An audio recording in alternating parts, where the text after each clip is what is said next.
Hello, students, fellows, and audience. My name is Professor Guoxun Yang from the Department of Civil Engineering, National Taiwan University. And today, I'm gonna demonstrate the FlowNet. I use this device in our department. As you know, the FlowNet, the idea is come from the Darcy's Law and this conservation of math. And if we solve this one, we can derive the Laplace equations. If you solve the Laplace equation, you can get the h function of spacing, which is the total height at the given any point.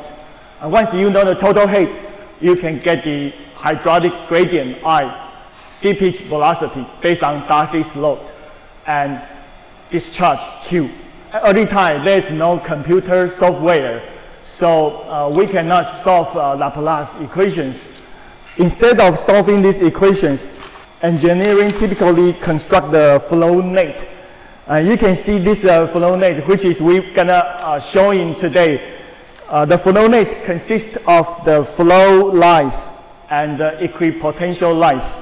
And you can see this shadow area is mean the flow net. And from this flow net, we can calculate the discharge and the seepage velocities.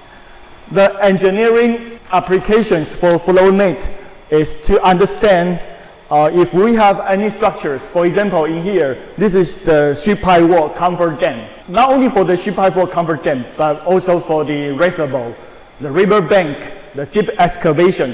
Wherever there's a structure have different water height from the upside and lower side. And then people want to know what would be the seepage coming out and what is the discharge, because we want to decide the pump to pumping water out inside the construction site. So with this background in mind, let's look at this device. What we have here is this is to model the sheet pipe wall to separate the upper stream water and lower stream waters. So you can see now we have a water difference. So the water from the seepage point of view can go from here and go to here because the total head energy here is higher than the total head energy. So now we have several color ink because the water is transparent. So once the water starts to flow, you cannot see from your eye. So we want to use the color ink to show the trace of the flow lines. So let me turn on the color ink. Okay, and now you can start to see the seepage flow net start to develop.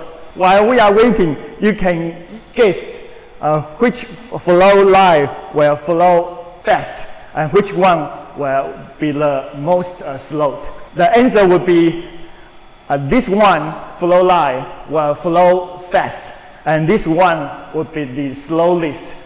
And to answer these questions, we have to go back to the fundamental of soil mechanics, because we know based on Darcy's law, seepage velocity is equal to V equal to Ki, and I is hydraulic gradients.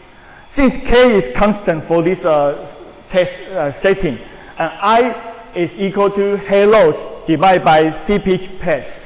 And in here, because the upper stream and lower stream have the same head loss, so the only difference in this calculation is the seepage path.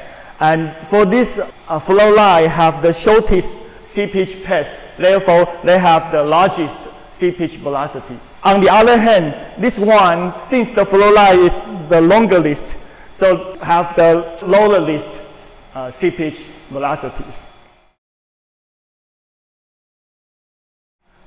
Okay, now it's 20 minutes later, and you can see the flow lines are still developing. And as I explained to you, the first flow line developed fast compared to the last flow line. And you can see this run longer than this flow line. For the seepage analysis using FlowNet, we not only can observe a flow line, but also we can look at the equipotential line. This colorful sticker indicate there's nanometers to measure the water level or pore water pressure at the rear. So let's take a look at the back side. Okay, now you are looking at these nanometers panels at the back side of seepage device. And let's pay attention to the orange number 2 and yellow number 3, because these two, as we show in front, it's under the same equipotential light. And let's double check whether the water level is at the same levels. So orange number 2, this is the water levels, okay? And then that is the yellow number 3, that's the water levels. So that about in the same level indicated that's along the equipotential light. Also, we can look at the same flow light, the same colors. For example, the green number 2, green number 3, and green number 4. When the number increase, indicate that is toward the downstream. So you can see at the upstream, the water level is high. That means the total head is high. And then when it's along the flow line, go down to the downstream, the water level decrease, indicate the head loss occurred. And especially you can see that's the SHPA locations. And that's a dramatic decrease in the total head when the flow line turn over, and that's a significant head loss occurred. Okay, after we see the pore water pressures indicate the equipotential light, and let's look at how can we construct the equipotential light in here. Because we just see that the yellow number 3 have the similar water level to the orange number 2. So that means there is a equipotential light in this here. So I use this tape to construct the equipotential light. Okay, so that's the equipotential light. And the rule is the equipotential light have to be perpendicular to the flow light.